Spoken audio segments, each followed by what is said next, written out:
Assalamualaikum warahmatullahi wabarakatuh. Perkenalkan, nama saya Hayu Anissa Oktaviani dari kelas 12 MIPA 3. Di sini saya akan memaparkan hasil tugas praktik Bahasa Indonesia berupa teks artikel yang dibimbing oleh Bapak Rizky Hidayatullah Nur Hikmat.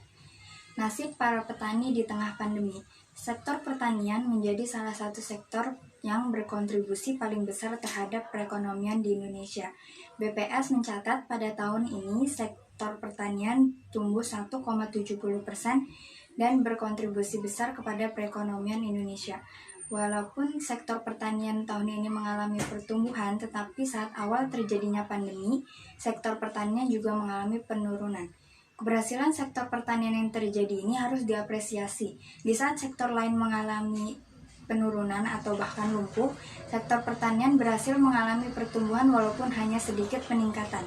Pertanian juga harus mendapat perhatian dari pemerintah dan lainnya.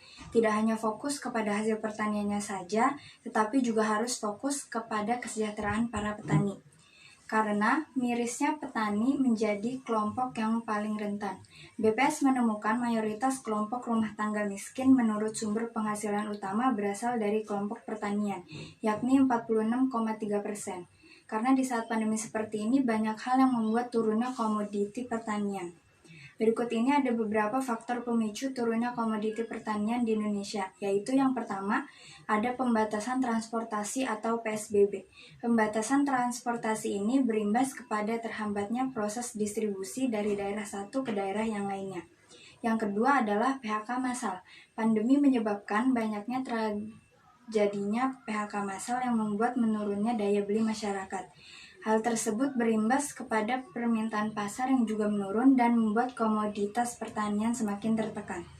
Selanjutnya adalah larangan berkumpul. Semenjak adanya pandemi ini, kegiatan sosial masyarakat sangat berkurang sekali. Sementara saat pandemi, larangan berkumpul membuat warga tidak lagi membutuhkan logistik yang biasanya digunakan dalam acara-acara sosial kemasyarakatan. Rendahnya produktivitas pertanian juga disebabkan oleh para petani yang didominasi memiliki pendidikan yang rendah dan banyak yang berusia senja. Pemerintah juga harus bisa membuat para anak muda untuk turun langsung membantu para petani menjadi petani yang lebih baik daripada yang sebelumnya. Harga komoditas pangan juga sering jatuh saat musim panen, menjadi faktor yang berkontribusi paling tinggi pada rendahnya tingkat kesejahteraan para petani. Hal yang dapat dilakukan oleh pemerintah adalah menjaga stabilitas harga pangan agar meski stok melimpah saat musim panen, namun harga tetap bisa normal sehingga petani tidak menanggung rugi. Sedangkan upah real buruh tani cenderung flat atau hanya naik 0,01% pada Januari 2021 dibandingkan Desember 2020. Jika kita menghitung inflasi, petani malah tekor. Hal tersebut menjadi salah satu penyebab daya beli petani sangat rendah. Memang di saat pandemi seperti ini penghasilan para rakyat juga berkurang, tetapi melihat apa yang terjadi, diharapkan pemerintah dapat menunjukkan keberpihakannya kepada para petani.